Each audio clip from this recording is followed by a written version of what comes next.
एक बार एक महात्मा जंगल में अपनी साधना में तल्लीन थे। कुछ समय बाद उनकी आंख खुली तो देखते हैं 4 सुंदर युवतियां सामने खड़ी हैं। महात्मा ने उन युवतियों से कहा कि तुम लोग कौन हो और इस बियावान जंगल में क्यों खड़ी हो और कहाँ रहती हो। महात्मा की बातें सुनकर युवतियां बोली, हम यहीं पर आपके साथ रहती हैं। बाबा जी बोले, मैंने तो आज ही तुमको देखा है और अनेकों वर्ष से मैं यहाँ साधनारत हूँ। इस दरमियान कोई भी मनुष्य, स्त्री या पुरुष मुझे नजर नहीं आए। साफ साफ बताओ कौन हो तुम और यहाँ क्या कर रही हो। उनमें से एक बोली, बाबा मैं बुद्धि हूँ और मेरा निवास मस्तिष्क में है, मैं वहीं रहती हूँ। दूसरी बोली, हे महात्मन, मेरा नाम लज्जा है और मेरा निवास स्थान आंखें हैं, मैं आपकी आंखों में निवास करती हूँ।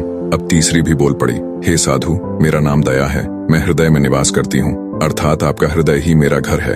अब चौथी का नंबर था, वह भी बोली, हे महात्मन, मेरा नाम शक्ति है और मैं सर्वांग शरीर में निवास करती हूँ, अर्थात मैं आपके सारे शरीर में समाई हुई हूँ। उन चारों युवतियों की बातें सुनकर वह संत महात्मा बोले, हाँ देवियों, आपका निवास मेरे इस शरीर में है, लेकिन मैं यह शरीर नहीं हूँ। और ऐसा कहकर वे फिर से साधना में लीन हो गए। कुछ समय बाद जब उनकी आंखें खुली तो देखते हैं कि अब की बार 4 सुंदर नवयुवक सामने खड़े हैं। महात्मा जी ने उनसे कहा कि हे भद्र पुरुषों, आप कौन हो और इस जंगल में क्या कर रहे हो और कहाँ रहते हो। चारों नवयुवक बोले, हम सब भी आपके पास ही रहते हैं। महात्मा जी ने प्रश्नवाचक दृष्टि से जब उनकी तरफ देखा तो उनमें से एक बोला, हे महात्मन, मेरा नाम क्रोध है, मैं मस्तिष्क में निवास करता हूँ। इस पर महात्मन ने कहा, मस्तिष्क में तो बुद्धि रहती है। इस पर क्रोध ने कहा, हे महात्मा, जब मैं आ जाता हूँ तो बुद्धि चली जाती है, अर्थात क्रोध के समय बुद्धि नष्ट हो जाती है।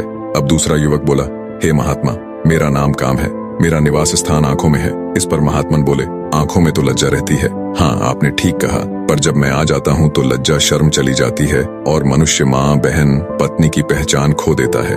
तीसरे भद्र पुरुष ने कहा, महात्मा, मेरा नाम लोभ है, मैं हृदय में निवास करता हूँ, परंतु हृदय में तो दया निवास करती है, फिर तुम कैसे। महात्मा बोले।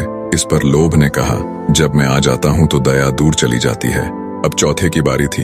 उसने कहा, मेरा नाम मोह है, मैं संपूर्ण शरीर में निवास करता हूँ। ऋषि बोले, परंतु शक्ति के सामने तुम कैसे ठहरते हो। नहीं महात्मन, मेरे आने पर शरीर शक्तिहीन हो जाता है। महात्मा जी ने कहा, तुम सबने ठीक कहा, तुम सब मेरे शरीर में ही वास करते हो, परंतु मैं यह शरीर नहीं हूँ, मैं इन सबसे परे, इनसे अलग हूँ। ऐसा कहकर वो फिर से अपनी साधना में तल्लीन हो गए। प्रिय मित्रों, इसका तात्पर्य है, जब साधक अपने गुरु के मार्गदर्शन में साधना करता है तो कुछ समय के बाद उपरोक्त सभी कामनाएं उससे अलग होकर बाहर खड़ी हो जाती हैं। वह निश्चल हो जाता है। साधक को ज्ञान प्राप्त हो जाता है कि वह उस प्रभु की एक बूंद का अंश है और बाकी सब जड़ वस्तु है। परमात्मा ही शाश्वत सत्य है। उसके आंख कान खुल जाते हैं और अंदर में अपने गुरु एवं उस प्रभु के दर्शन करता है।